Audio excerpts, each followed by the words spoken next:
If rumours are to be believed, we may be getting finally the full main trailer of James Gunn's Superman next week. But take that with a pinch of salt, a huge pinch of salt. I hope the rumours are true. James Gunn has been quiet in the past few weeks, but he started responding to fan questions over on Threads again yesterday. He claims that Matt Reeves is directing the Batman 2. I hope he's telling the truth. That the Superman movie is 90% done, as is Peacemaker 2 as well. So very, very interesting. But today I want to talk about the tone of Superman. I want to talk about the villain of Superman. James Gunn has told us the main villain of Superman is Lex Luthor. Just in case James Gunn isn't hiding something about this movie and there's a bigger villain, let's talk about the positives and negatives of basically only having Lex Luthor as the main villain of this Superman film. Welcome back to Movies TV Mad. I'm Mick, your host with the most. Just ask your girlfriends and your wives. You can follow me on X Twitter at Movies TV Mad, and on Instagram and on Threads at Movies TV Mad, X on TikTok, Mad Mickey's World, and on Snapchat, BMouth60 Mick, your host with the most. A very warm welcome to Sunday's edition of the DCU Daily. And whenever this main trailer for this Superman movie is released, we will be here on Movies TV Mad to react to it. And I will be genuine and honest about this movie. At the end of the day, I'm a DC and I'm a Superman fan. I want it to be great, and if it's great, I will say so. I'll be as honest as I was yesterday about the Peacemaker 2 trailer, which I also enjoyed. I'm not one of these people who wants James Gunn to become Zack Snyder. James Gunn can only be James Gunn at the end of the day, and it's illogical to get upset because James Gunn makes James Gunn TV and movies. But let's talk about the tone of his Superman movie. Let's talk about the main villain. So quite a while ago, James Gunn confirmed that Lex Luthor was the main villain of his movie. So let's take James Gunn at his word. His main villain is Lex Luthor, as the main villain was in Superman 1978. Miss Tessmacher is his girlfriend. Miss Tessmacher is a model, basically, and she's only with Lex because he's rich. Sarah Sampirio, actually quite a lovely young woman who I've been following on Instagram for quite a long time, claims that's the character. There's not much depth to the character, and that's her motivations. Fair enough. So basically, in Superman 78, Miss Tessmacher is a beautiful young woman dating Lex, probably for the same reasons. So there's a lot of kind of similarities there between the main villain of Superman 78 and this Superman movie. What worked in 1978 cannot work in 2025 unless there's been some really huge modernization to that concept. Now, it's looking like that Lex Luthor isn't just involved with Luthor Corp. It's not Lex Corp, it's Luthor Corp, which I find really, really interesting. Why is it called Luthor Corp and not Lex Corp? Right? Interesting, right? But it's clear, I think he's going to be someone who works at a department at Luthor Corp. I don't believe he's probably the CEO of the company, although he seems to be wearing a suit. He seems to be kind of in some authority, but maybe he's not totally in charge of that company. So I think he's working in the science division, because I think one thing that James is doing with Lex in this movie, there's a portion of him who's a businessman, but he's also manipulating things around the world against Superman. But they're going to embrace the mad scientist element of Superman, because when Lex Luthor was first introduced into the comics, he was a mad scientist, but then when they felt it was a bit of a hackneyed idea, they updated the character and made him a businessman.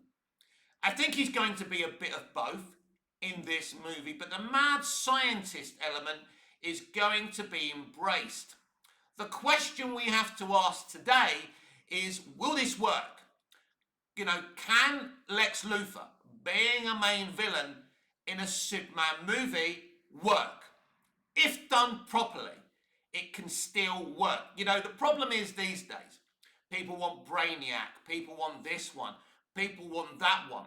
When we see that first image of Superman suiting up, we know there's that kind of purple energy outside, and a lot of people have got different theories. One of the theories is that it's Ultraman and he's become something else, and he's becoming stronger and stronger and stronger during the movie. An interesting theory.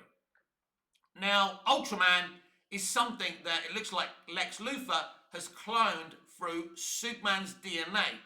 I certainly think that Connor Kent will be created within the premise of this film if Lex Luthor is indeed using the technology of human alien cloning. So I do expect Superboy to be introduced into the DCU via this movie, but probably won't play a huge role within the movie.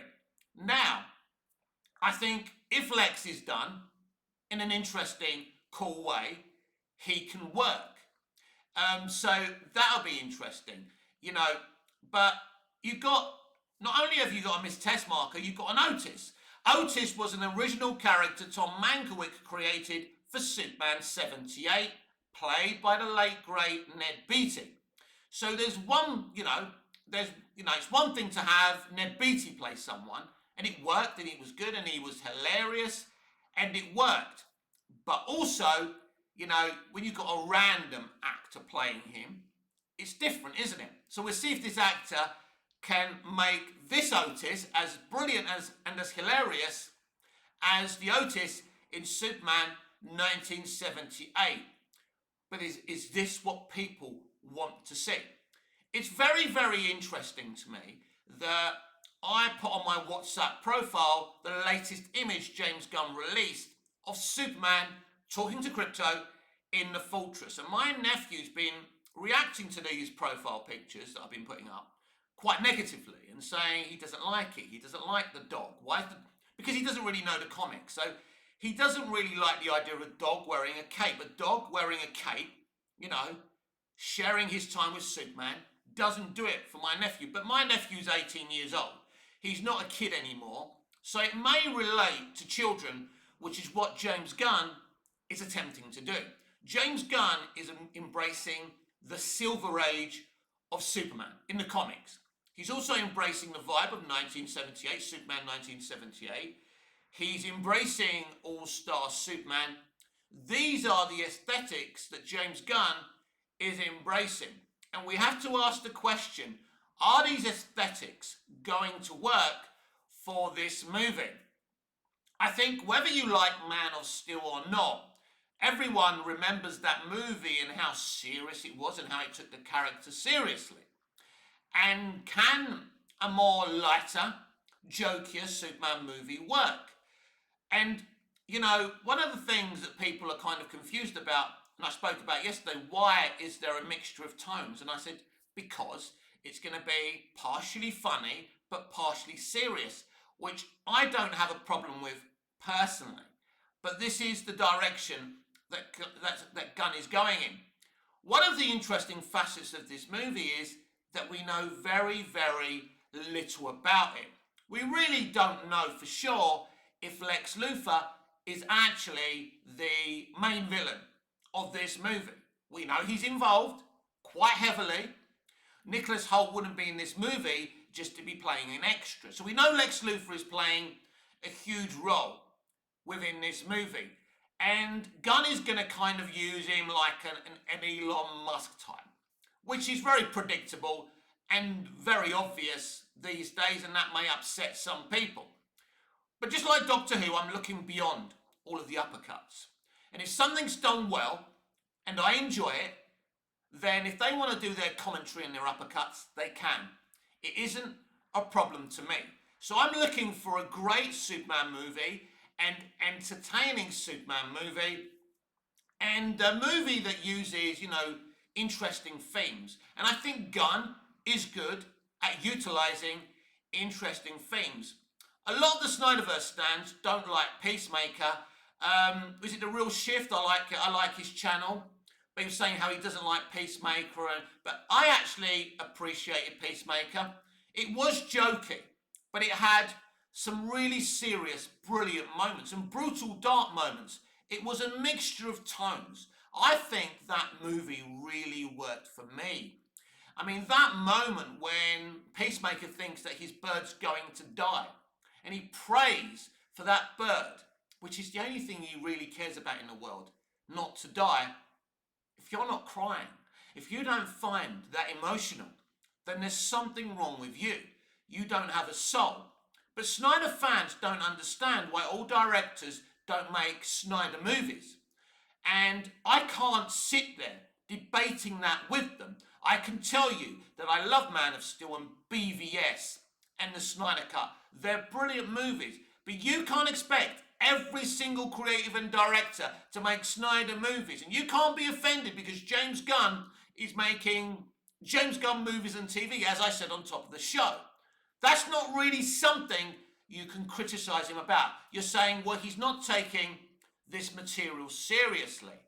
He is taking it seriously to a point, but he also sees the material as silly and fun. And that's why Guardians of the Galaxy and the Suicide Squad and Peacemaker are the way they are. I still will say I've enjoyed every piece of comic book live action he's adapted. Is it my favourite comic book live action? Absolutely not. Is he my favourite director? Absolutely not.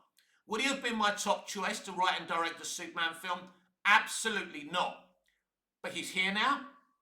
I'm going to give him every chance and every opportunity to give me a great Superman movie and make the right decisions within the DCU. I don't know if he's made the right decisions. I do think it was ill-conceived for them to start shooting a Supergirl movie. If this Superman movie flops, what happens to that film? Who on earth is going to be interested in a Supergirl movie if they weren't even interested in going for a Superman movie? And I hope that's not the case, by the way. So the slate and making Lanterns and Supergirl wasn't a good idea. But what they've done, they've put confidence in themselves because what they want Superman. And then they want Peacemaker. Then they want Supergirl next year and they want Lanterns. They want to get going. So, a part of me is thinking, well, you know what, Mick? Wind your head in. They want to start going. They want 2 projects a year to begin with. So you can understand why there was a slate and why they started getting going. It makes sense, but it's a big risk because if it doesn't work, you've got a problem. Because you've made this stuff that you're probably going to have to release, although knowing Zaslav, anything's up for grabs. But yeah, it's a big gamble. But I find this Superman situation, as I say every day, I find this fascinating. I find it fascinating to go on social media and see the different sides of fandoms, the hatred. Snyder fans having a go at Gunn fans, and Gunn fans having a go at Snyder fans. I saw someone, is he called Mike Diaz or something? He critiques other creators and he talks about DC. I think he's a DCU fanboy, which is fair enough. And he was criticising Aaron Fesher, who is obviously a Snyder fan. Look, Snyder fans are purposefully creating negative takes and finding negative elements to kind of pour scorn over the DCU. And it's a very clever tactic if it works. Ultimately, that has been working for them because you can kind of credit them in a way for those final 4 or 5 DCU movies not making money, but also they weren't very good, although I think Black Adam was a very entertaining movie and a great time while you're chomping on popcorn at the cinema. It wasn't War and Peace, it wasn't anything special, but I did enjoy it. But ultimately, there's nothing that Snyder fans can do about a great movie. And there's a lot of things, as I said yesterday, that look really good and promising about this movie. at the end of the day, hopefully we see this trailer finally next week. I'm very, very excited to see that trailer.